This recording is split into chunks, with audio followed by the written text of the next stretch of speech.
Now, Yeah. I want to talk about Bitcoin. I want to talk about, I swear, the day I bought Bitcoin, I started in 2021. It went down. The day after, it just continued to go down, and I didn't do any dollar cost averaging. I'm like, I'm coming in and I'm buying, bang, and I'm like, this is exactly why I buy property. And I don't buy, these external assets, different differentiated assets and stuff like that. And I just held and I held and I held and I held, and I've learned a lot over the last, five years in this space, and how investors react and how they don't react. And I love seeing that one photo of people lining up when Bitcoin's at 120, right? And then the other door is when Bitcoin's at 72 and there's nobody there. And this is the perfect example of when people tell me, "Oh, I'm waiting for the market to crash, then I'm going to get in." That's when nobody gets in, right? Like, I remember buying a property in the US in the GFC, which I still own today, and people were calling me crazy because it was like the end of the world. Like, it was like me putting on my, battle armor and going to the US when everyone's telling me I'm crazy, and weeding through the shit. But then all of a sudden you're buying it on sale. And it's the same thing right now, I feel, with Bitcoin. What do you think, Mark and James? Well, Right? so before we get there, just for everyone out there, and that only happened to you too, Eric. You're the only one that felt that way, and oftentimes it does feel that way when you buy something and it tanks. You're like, "Fuck, it's just me." It happens every single time, and I'll just dispel that myth. If you go back to October last year, when all the longs got wiped out from the short sellers, it wasn't just you. There was about 1.6 million longs that got Yeah. cleaned up. So yeah, Oh, but what happens is it feels like you, because you're it's only you when you're pulling up your platform at night going, like, I've been dreading looking at it. Like, I looked at it yesterday, and it was just like, "Mm," like, you get that stupid feeling in your stomach going, well, if I invested in that other thing, SanDisk as an example, I'd be in a totally different position. Well, But and now's the time where you've got to, if you are what we're about to talk about is grab the card out, transfer some cash, and yeah, buy now, isn't it? you posted on Instagram, a bit of a receipt this week, Mark, about what you're doing with Bitcoin, but you specifically said, "I'm not backing up the truck yet." What do you mean by that?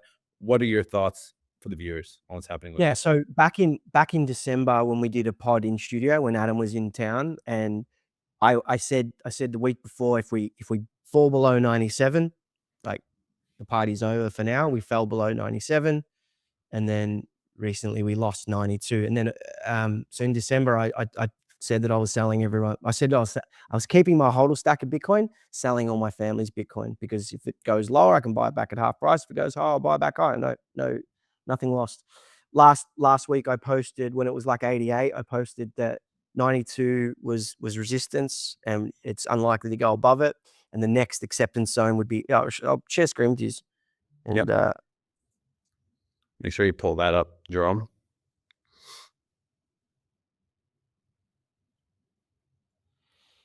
yeah, so I posted this. I said 92 was support. Any bounce into this should be faded, and then that 82 to 85 was an acceptance zone. But the area that I thought was really interesting was the high probability true support zone, which was 72 to 75K.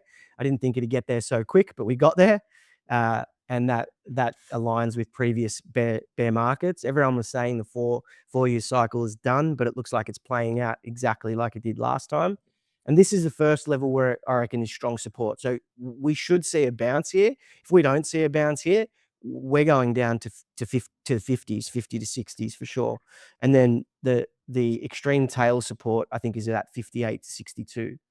At the moment, there's we might get a bounce, but I still think we're in for a larger correction in the stock market at some point this year, and that's when we'll probably get even lower. But I've started turning on my DCAs. So January, February monthly DCAs are on. What's 80, that? What's the 80 DCA for the people that don't know? so now I've recommenced dollar cost averaging. I don't dollar cost average all the time, like most people do. When the price was over 100, 125, I stopped dollar cost averaging because I think it was getting stretched. So, And so, I'm so waiting when for it to they come back. with this new Fed chairman that's coming in, who's going to fire up the print, how far have we off have seen the overflow of that into risk assets? Look, I don't know. No one knows the exact answer to that. Like, in my opinion, for him to fire up the printer, we need to see blood on the streets, and we're not seeing blood on the streets. Bitcoin is a $2 trillion asset. It's like nothing. It's not even ashtray money to the global economy, right? You're going to want to see gold, silver, stocks, everything get smoked before the printer gets turned on. So, the biggest question that I have right now, and I'll show you this slide because this is the biggest burning question in my mind. For those of you guys that are listening on Spotify and Apple Podcasts and even listening on YouTube, when you have a chance, go on YouTube and subscribe and watch us live on YouTube, because we have a bit of a laugh.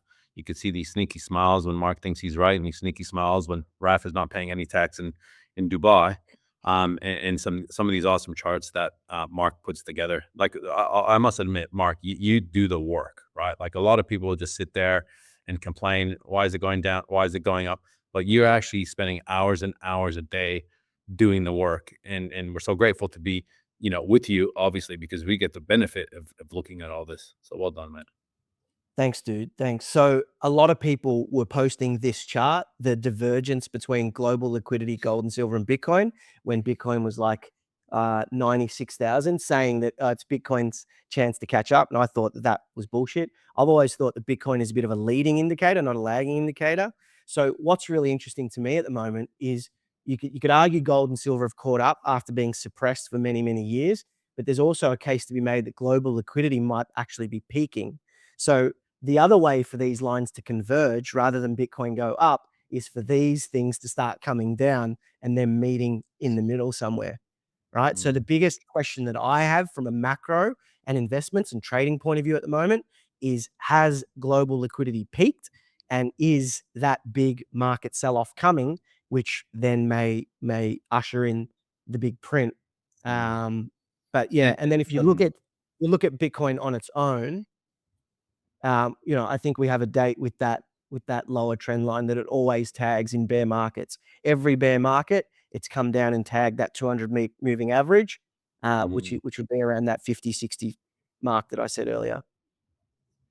Raf, you would say Just an article I read this morning from another market pundit was that AI boom or gold rush that's on, and a lot of these AI businesses are obviously trading at losses, and that a lot of the money that they're using is leveraged against crypto. And so when you start to see a couple of these AI companies unwind, they're going to be in leveraged positions against Bitcoin or whichever crypto they're using to back the loans, which will force sales a lot of this stuff and crush the market as well. So that's an interesting spin I had on that. So yeah, it'd be interesting to see James, your we spoke last week about hard assets, and the part of the transition to hard assets and productive assets means all these future cash flow, zombie type, high leverage, zero cash flow shit still needs to get flushed out.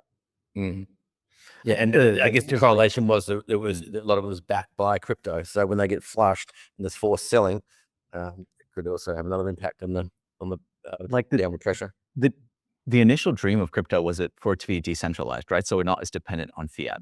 But like 20% of all Bitcoin is owned by institutions, and they're seeing this as an opportunity to buy. So it's more and more getting co-opted by these institutions, which was the whole spirit of it. So like if we get out of the spirit of Bitcoin, it's like, okay, if we just see it as an asset, then before you could buy it yourself, and now it's getting aggregated into all these ETFs, and then those managers are deciding to sell it off based on what market conditions are. That's why the swings are so much larger. So it's like, I know it's like a fixed asset, right? There's only 18 million, 18.1 or whatever Bitcoins that can ever be made, and over time, obviously, because the supply is constricted, demand will go up. But if ETFs and these sort of financial institutions have the ability to sell off not just like individual Bitcoins, but ETF aggregated value of Bitcoin, that creates a level of volatility that wasn't there before. And now that it's like getting lower and lower, more and more of these institutions are buying because they have way more capital than like obviously any individual person. Like, how do you see that, Mark, play out in the long term for an asset like Bitcoin? Well, the volatility at the moment is actually lower than it's been in previous cycles. So you could the math basically says that the ETFs is actually lowered volatility. Interesting. The worry that I have, the issue that I have, and you can see by that chart, right? You're not getting those blow off peaks. The issue that I have is that if the majority of the Bitcoin is controlled by ETFs, then like gold and silver were suppressed by banks going short for years and years, the more that Bitcoin gets co-opted and owned through ETFs, the more ability that these financial whales and institutions have the ability to suppress the price, to manipulate the price. So you are 100% right about the decentralized dream being dead. For me, the decentralized dream died when Luna crashed in 2021, and I saw how easy things were to be pushed off track and to be controlled. And yeah, I agree. We need to look at Bitcoin as a financial asset moving forward, just like gold, silver, and everything else. I see Bitcoin, right, there's a lot of scared money in Bitcoin. And what I mean by that, there's a lot of uneducated money in Bitcoin as well. Yes, there's the big corporates that are buying up, but there's a lot of, mom paws when the taxi driver is buying Bitcoin and these types of things. And this is the non-conviction, jump on the bandwagon type of person that literally will sell Bitcoin. There will be people listening to this right now that I know have sold Bitcoin in the last 4 weeks. I haven't sold Bitcoin in the last 4 weeks. I know Mark hasn't sold Bitcoin in the last 4 weeks. And I know James and Raf hasn't sold Bitcoin in the last 4 weeks. Buying Bitcoin, yes. And this is the thing with liquid assets, because there's such high liquidity, you can sell it today, you can sell it tomorrow, right now, you place it, sell it, right? So there's such big peaks and troughs in this. And when there's scared money in it and more uneducated money in it, the bigger those peaks and troughs are going to be, because once you talk to the one taxi driver and say, hey, I'm selling, guess who he knows? The other taxi drivers that have sold that are going to be selling as well. And then it's just this, the Run on the bank situation. Exactly, right. But So the issue is, I think that's a big thing with big, like properties. And you go ahead. no, I was just going to say the issue is that retail hasn't really participated this time around. So the argument could be made that there's less retail, more institutional money in Bitcoin. And I didn't realize this, but 40% of the Bitcoin is owned by US citizens. And what has the US dollar done over the last 6 months? Yeah. So there's an argument to be Okay. made that Bitcoin is actually now more aligned with the US dollar. It's trading aligned with the US dollar because institutions are probably are moving the price. It's maybe a flight out of US asset trade and into gold and silver or neutral reserve assets. Lot of dynamics, but long term, and I've posted this on my reels as well, the size of Bitcoin compared to all other assets is just so minuscule that for me, that's the whole bull case. Everything else is noise.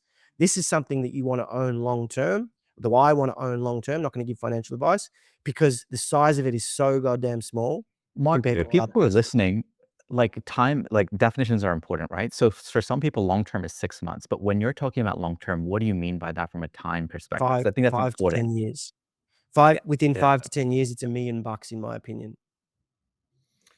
Bang on. I just And want that's only at not just above a 10x now, right? It's not that much, but that's in financial asset terms. That's stupid. There you have it, ladies and gentlemen. Mark's just loaded another receipt. We'll be here in 5 years, so we'll come back and we'll see if that. this is financial advice. All right. That's right. But To be honest, I'll put a receipt. I'll give you a prediction. I'll give you guys a juicy prediction. Over not necessarily 2026, but over 2026, 2027, Bitcoin outperforms gold, silver, S&P, and everything else. Interesting. I just want to explain dollar cost averaging just one more time for people that don't know what that actually means, right? Because I was explaining this to another friend of mine about dollar cost averaging. And one thing that's good about stocks, one thing that's great about Bitcoin and these types of assets that is very different than property. In property, you can't really dollar cost average, right? Like you're either buying a property today, unless you're buying multiple properties within a period of time, which a lot of people obviously aren't doing. But the dollar cost averaging is very, very important. So when Mark is talking about DCAs and I've got my DCAs in place, what he actually means by that is he might buy daily, he might buy weekly, he might buy monthly, he might buy quarterly, and he has his placements already done. So that way, if he's going, okay, I'm going to be spending, $1,000 a week on Bitcoin, and I'm going to buy it every Friday because I feel that's the best day to buy Bitcoin, as an example.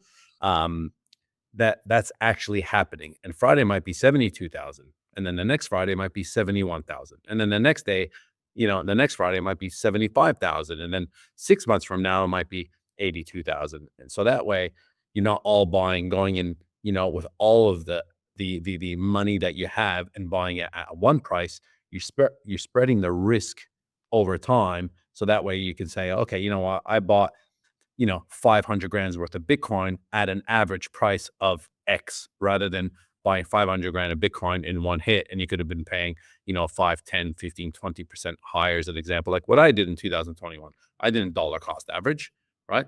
There's no dollar cost averaging in property. That's what I've been doing. You just buy it, right? So what did I do? I just bought it.